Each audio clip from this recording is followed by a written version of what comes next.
இந்த சேனலில் பங்குச்சந்தை பற்றின வீடியோவை அப்லோட் பண்ணிகிட்ருக்கேன் ஒரு 20 நாளாகவே. இந்த மாதத்தோட ஆரம்பத்திலேயே நிஃப்டி 50ல் உள்ள ஒரு ஸ்டாக்கை கணிச்சு சொல்லி விட்டுருந்தேன். இது நல்லா மேலே போகிறதுக்கு வாய்ப்பு இருக்குதுன்னு சொல்லிட்டு. அதே மாதிரி ஒரு 200 பாயிண்ட்டு கிட்டத்தட்ட ஒரு 20 நாள்லேயே ஏறிடுச்சு. அதோட நம்ம இந்த ஃபஸ்ட்டு டார்கெட்டு செகண்ட் டார்கெட் 2 கொடுத்துருந்தேன். அதில் ஃபஸ்ட்டு டார்கெட்டையும் அச்சீவ் பண்ணிட்டான், 2வது டார்கெட்டையும் அச்சீவ் பண்ணிட்டான். அந்த ஸ்டாக்கோட பேர் வந்துட்டு இன்ஃபோசிஸ். இந்த 672க்கு மேலே பை பண்ணலான்னு சொல்லிட்டு கொடுத்துருந்தேன். 672லேருந்து 844 போயிருந்தான். நான் அந்த ஸ்டாக்கோட கால் ஆப்ஷன் வாங்கி வச்சுருந்தேன்.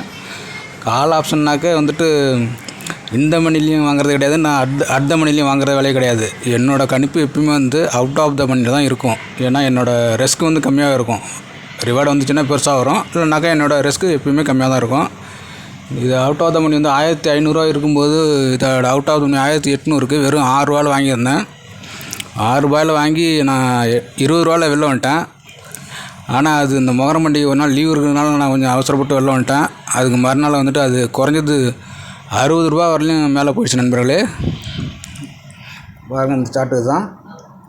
முதல் டார்கெட்டையும் அச்சீவ் பண்ணிட்டான், 2வது டார்கெட்டையும் அச்சீவ் பண்ணிட்டான். ஏன்னா அவுட் ஆஃப் த மணியில் வாங்கி பணம் சம்பாதிக்கிறதுங்கிறது சாதாரண விஷயம் கிடையாது. கொஞ்சம் சேனல் அதனால் இந்த வீடியோலாம் கொஞ்சம் பாருங்கள். பிடிச்சிருந்து அப்படின்னாக்கா லைக் பண்ணி ஷேர் பண்ணுங்கள். சப்ஸ்கிரைப் பண்ணாதவங்க தயவுசெய்து சப்ஸ்கிரைப் பண்ணுங்கள். நாளைக்கு இந்த மாதத்துக்கு இல்லை அடுத்த மாதத்துக்கு எந்த ஸ்டாக்கோட அவுட் ஆஃப் த மணி வாங்கலான்றதை நாளைக்கு வீடியோவில் உங்களுக்கு கண்டிப்பாக சொல்கிறேன்.